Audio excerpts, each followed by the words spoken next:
ناظرین، آج ہم ایک ایسے بادشاہ اور اللہ کے برگزیدہ نبی کا واقعہ بیان کریں گے جن کی بادشاہت عجیب و غریب اور دلچسپ ہے۔ اس لیے ویڈیو کو آخر تک ضرور دیکھیں اور سبسکرائب کر لوگوں میں بھی شیئر کر دیں۔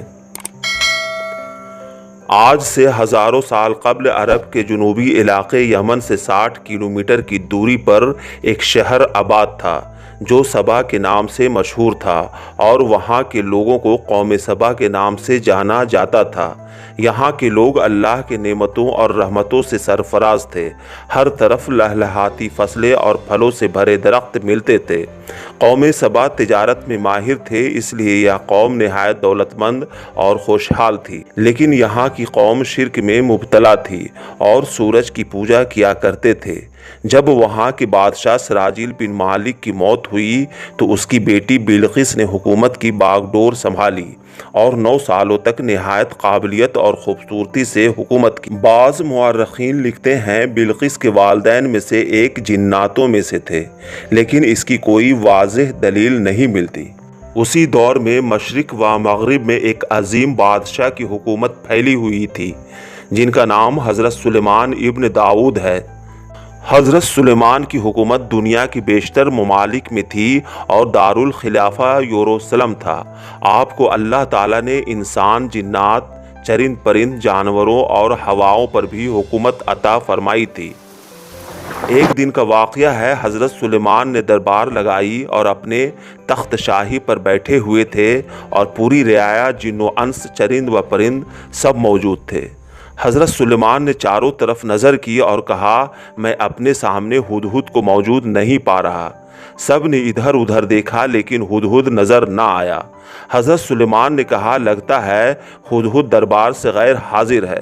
میں اسے اس کوتاہی کی سخت سزا دوں گا اگر اس نے غیر حاضری کی کوئی معقول وجہ پیش نہ کی۔ غرض ہدہد نماز عصر کے وقت دربار سلیمانی میں پہنچا۔ حضرت سلیمان نے اسے دیکھ کر پوچھا، اے ہدہد، تو کہاں غائب تھا؟ ہدہد نے سر جھکا کر معافی کی التجا کی۔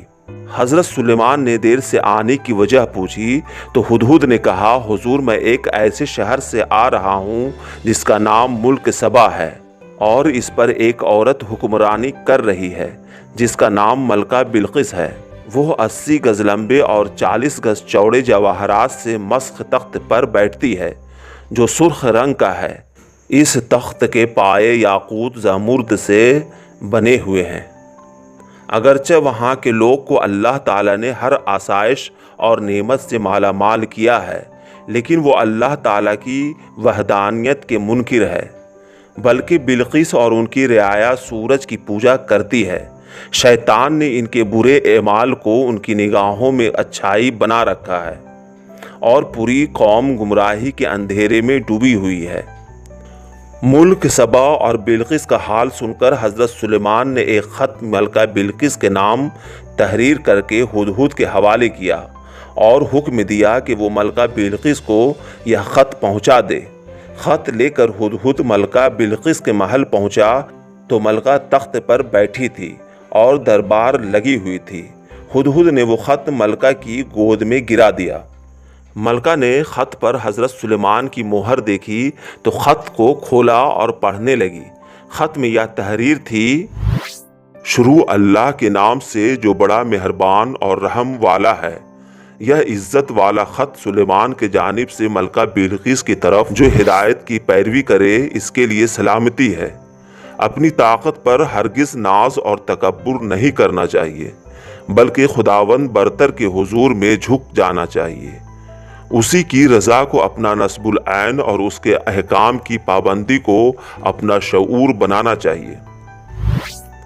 یہ خط قوم سبا اور ملکہ بلقیس کے لیے دعوت اسلام تھی۔ ملکہ بلقیس نے اپنے خاص درباریوں کو یہ خط پڑھ کر سنایا اور مشورہ طلب کیا۔ دربار کے چند بڑے ارکان حکومت نے کہا کہ ہمیں سلیمان سے نہیں ڈرنا چاہیے اور ڈٹ کر مقابلہ کے لیے تیار رہنا چاہیے، مگر ملکہ بہت سمجھدار تھی۔ ملکہ نے سب کی تجویز سن کر کہا، بے شک ہم طاقتور ہیں، مگر خط کی تحریر سے پتہ چلتا ہے کہ یہ کوئی عام شخص نہیں بلکہ خدا کا کوئی نیک پیغمبر ہے،